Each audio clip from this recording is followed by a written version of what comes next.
ঢাকার বাসিন্দারা আছেন তাপমাত্রার ফাঁদে। ইট, পাথর, কংক্রিটের ভবন আর পিচ ঢালা সড়ক নগরবাসীকে বুঝিয়ে দেয় তপ্ত চুলার অনুভব। বেড়ে চলেছে শীতাতপ নিয়ন্ত্রিত যন্ত্র, ভিনদেশি গাছ আর কাঁচের দেয়াল, যার সবই তাপমাত্রা বাড়িয়ে দেওয়ার উপকরণ। বিশেষজ্ঞরা বলছেন, পরিকল্পনা করে এগোলে 5 বছরের মধ্যেই নগরীর তাপমাত্রা কমিয়ে আনা সম্ভব। বিশ্ব পরিবেশ দিবসে অন্তরা বিশ্বাসের প্রতিবেদন, আর ক্যামেরায় ছিলেন আরফিন হোসেন। সূর্যের প্রখর রশ্মি চারপাশ আলোকিত করলেও অন্ধকার করে ঢাকার মুখ। ধুলোয় ধূসরিত শহরে ধূলিকণা তাপ বাড়ায় আরো। যে সবুজের বিশুদ্ধ করার কথা ঢাকার বাতাস, সেই সবুজও পর্যাপ্ত নয়। তার বদলে মাটি ঢেকে গড়ে উঠেছে ইট পাথরের পিচ ঢালা রাস্তা আর কংক্রিটের দালান। 400 বছরের পুরনো ঢাকা সব মিলিয়ে উত্তপ্ত উনুন। তাই গ্রীষ্মের প্রখর তাপে তার মুখ ভার। তবে হঠাৎ বৃষ্টিতে দেখা যায় হাসির ঝিলিকও।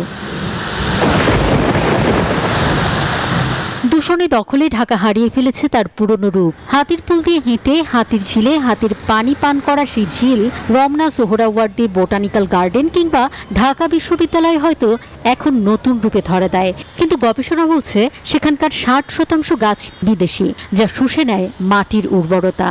আশেপাশে দেশি গাছ জন্মাতে দেয় বাধা। এয়ারপোর্ট রাস্তার দুধারে কোটি টাকার বনসাইয়ের সারিও সবুজে যোগ করে না কোনো নতুন মাত্রা। বিশেষজ্ঞরা বলছেন, দেশি গাছই তাপমাত্রা কমাতে পারে বেশি। বন্যা হলে যেরকম প্রচুর পানি থাকে, খাওয়ার যোগ্য কোনো পানি থাকে না, তো ঠিক রাইট গ্রিন না হলে, রং গ্রিন হলে দেখবেন যে হ্যাঁ অনেক গ্রিন থাকবে, সেই গ্রিন আমার কোনো কাজে লাগবে না। সেই জন্য গ্রিন হবে রাইট গ্রিনিং। একটা মানুষের জন্য 60টা গাছ দরকার। সেখানে ঢাকা শহরের গবেষণা দেখা যাচ্ছে একটা গাছ 60টা মানুষের জন্য আছে। ঢাকাবাসীর নতুন শখ, বিদেশিদের মতো কাঁচের দেয়াল। যে দেয়াল শীতের দেশে ঘরের তাপ বাড়িয়ে আরাম দিলেও আমাদের মতো নাতিশীতোষ্ণ দেশে গরমকালে এক অভিশাপ। ভবনের ভেতরে গরম কমাতে বাড়ছে এসির সংখ্যা, তাতে ঘর ঠান্ডা হলেও বাড়ে বাইরের তাপ। যেসব বিল্ডিং সবচেয়ে বেশি টেম্পারেচারকে ধরে রাখতেছে বা বিল্ডিংগুলো অবকাঠামো এরকম, ওদের উপরে আমাদেরকে এক ধরনের অ্যান্টি হিট ফিজ দেওয়া উচিত, এবং সেটা তাদের কর্পোরেট ট্যাক্স বাড়ায় দেওয়া উচিত সেই বিল্ডিংগুলোকে। যারা এরকম যারা ইকো ফ্রেন্ডলি করবে, পরিবেশ বান্ধব যেসব বিল্ডিং করবে, সেখানে কর্পোরেট ট্যাক্স কমিয়ে দেওয়া উচিত। রাজধানীর জলাশয়গুলো ভরাট করে মাথার সাথে পাল্লা দিয়ে বাড়ছে মাথা গোঁজার ঠাঁই, সাথে বাড়ছে রাস্তা আর গাড়ির সংখ্যা। গাড়িতেও বাড়ছে শীতাতপ নিয়ন্ত্রিত যন্ত্র। বিশেষজ্ঞরা বলছেন, এখনো নাকি এই ঢাকাকে করা যায় তিলোত্তমা আর সহনশীল তাপমাত্রার ঢাকা। চাই কেবল একটু পরিকল্পনা আর বাস্তবায়ন।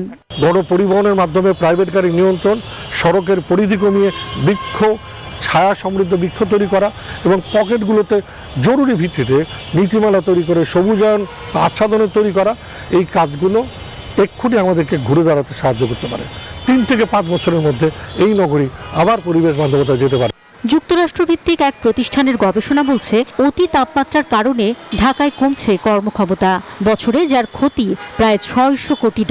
বিশ্বব্যাংকের গবেষণা বলছে, 5 দশকে ঢাকার তাপমাত্রা বেড়েছে অন্তত 4.5 ডিগ্রি। পদক্ষেপ না নিলে বাড়বে আরও। ঢাকার তাপমাত্রা কমাতে এই সবুজই হতে পারে তুরুপের তাস। তবে তার সঙ্গে মানতে হবে কিছু নিয়ম, কমাতে হবে দূষণ, বলছেন বিশেষজ্ঞরা। আর তাহলে পেতে পারি আমাদের স্বপ্নের প্রশান্তিময় ঢাকা। অন্তরা বিশ্বাস, নিউজ 24, ঢাকা।